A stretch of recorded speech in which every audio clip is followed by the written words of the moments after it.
Опозицијскиот отпор внедела одново организира масовен протестен марш низ скопските улици под мотото «Марш против партиско-полициската држава».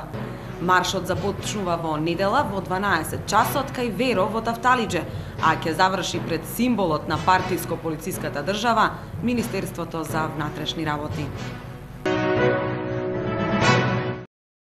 Измина еден месец од црниот понеделник, а се уште нема одговорни за насилството врз пратениците на опозицијата и на новинарите.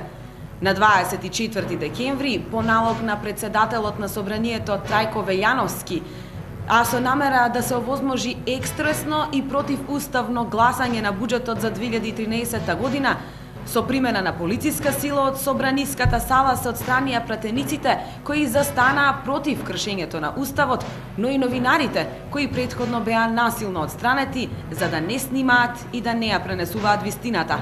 Како власта со насилство се справува со опозицијата. Во Скопје за ургентната посета на Македонија, еврокомесарот Штефан Филе од Страсбур испрати уште една порака со која повика да се создадат услови за диалог и за мирно надминување на политичката криза во Македонија.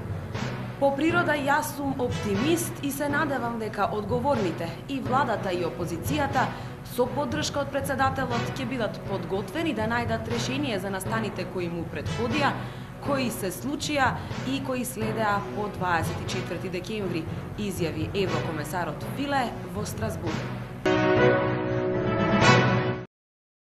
За имотите во Љубаништа, врз кои индискиот инвеститор Субрата Рој ќе гради грандиозен туристички центар, сопствениците ќе добијат по само 1 евро за метар квадратен и со тоа власта практично ќе го национализира земјиштето кој има многу повисока пазарна цена од таа која има намера да им ја понуди државата на граѓаните.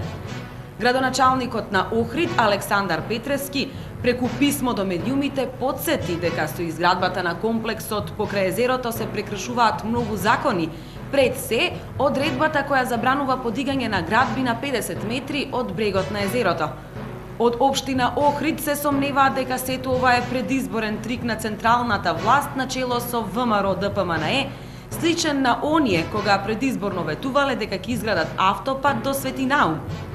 И УНЕСКО, под чија заштита е Охрид, предупредува дека мора да ја известуваат за намерата што и како ќе се гради. Глас кренаа и екологистите. Тие се загрижени за екосистемот и за нарушувањето на рамнотежата на растителниот и животинскиот свет.